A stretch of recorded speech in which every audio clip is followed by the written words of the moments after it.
बिहार विधानसभा चुनाव 2025 में सभी दल और राजनेता अलग अलग वादे और दावे कर रहे हैं। खाते में पैसा डालने से लेकर पेंशन की राशि बढ़ाने तक और मुफ्त बिजली से लेकर वेतन बढ़ाने तक के वादे किए जा चुके हैं। इन सब के बीच तेजस्वी यादव ने बिहार के हर परिवार से एक व्यक्ति को सरकारी नौकरी देने का ऐलान किया है। तेजस्वी का कहना है कि वो सरकार बनने पर 20 महीने के अंदर ये वादा पूरा करेंगे। हालांकि उन्हीं परिवारों को इस योजना का फायदा मिलेगा जिसमें कोई भी व्यक्ति सरकारी नौकरी में नहीं है। आइए जानते हैं इस नौकरी का फॉर्मूला क्या है, इससे किन परिवारों को नौकरी मिलेगी और तेजस्वी अपना वादा आखिरकार पूरा कैसे कर पाएंगे। पहला सवाल, कहां से देंगे 2,80,00,000 नौकरी?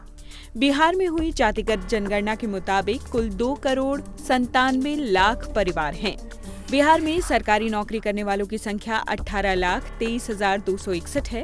अगर ये मान लिया जाए कि सरकारी नौकरी करने वाला हर व्यक्ति अलग परिवार का है, तो भी बिहार में 2,80,00,000 ऐसे परिवार हैं जिनमें कोई भी सरकारी नौकरी में नहीं है।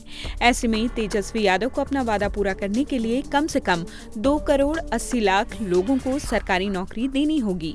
हकीकत में देखा जाए तो कई परिवार ऐसे मिलेंगे जिनमें एक से ज्यादा लोग सरकारी नौकरी में हैं। ऐसे में तेजस्वी 2,80,00,000 से ज्यादा सरकारी नौकरी कैसे बना पाएंगे?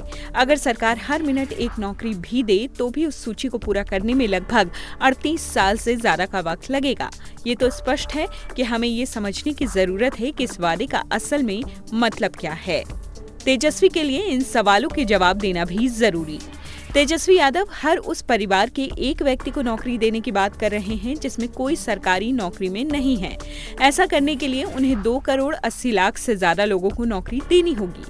पहला सवाल ये उठता है कि 2,80,00,000 से ज्यादा लोगों को नौकरी देने के लिए फंड कहां से आएगा?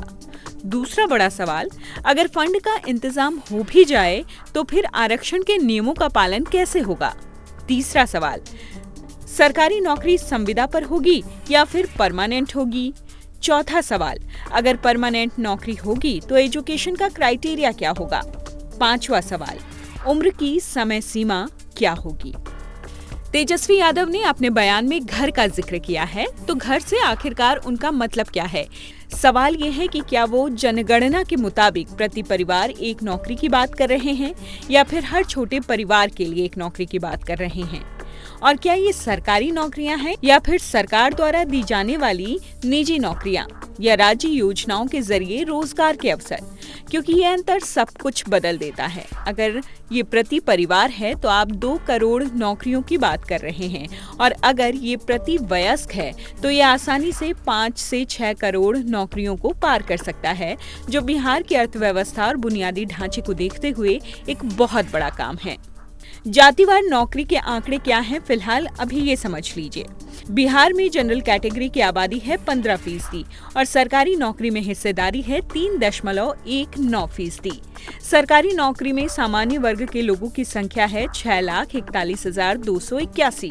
वहीं पिछड़ा वर्ग की आबादी है 27% और सरकारी नौकरी में भागीदारी है 1.75%।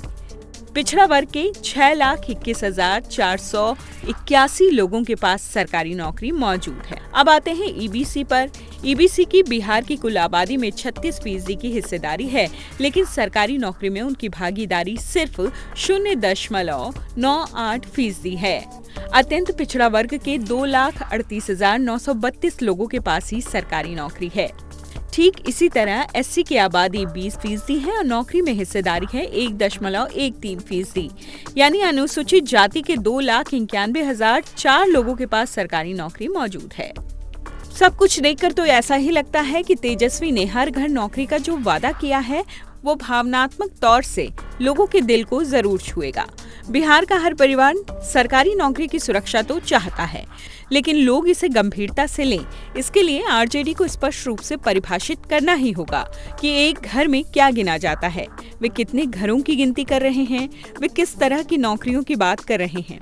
इन जवाबों के बिना नारा शक्तिशाली तो है, लेकिन इसके पीछे का गणित कमजोर दिखता है, क्योंकि आखिरकार एक वादा उतना ही मजबूत होता है जितनी उसकी परिभाषा। आपको क्या लगता है, तेजस्वी का ये सिर्फ एक चुनावी वादा है या फिर तेजस्वी यादव ने इसके पीछे काफी गुणा भाग किया होगा, तब कहीं जाकर इतना बड़ा ऐलान किया है? अपनी राय हमें कमेंट बॉक्स में जरूर बताइए।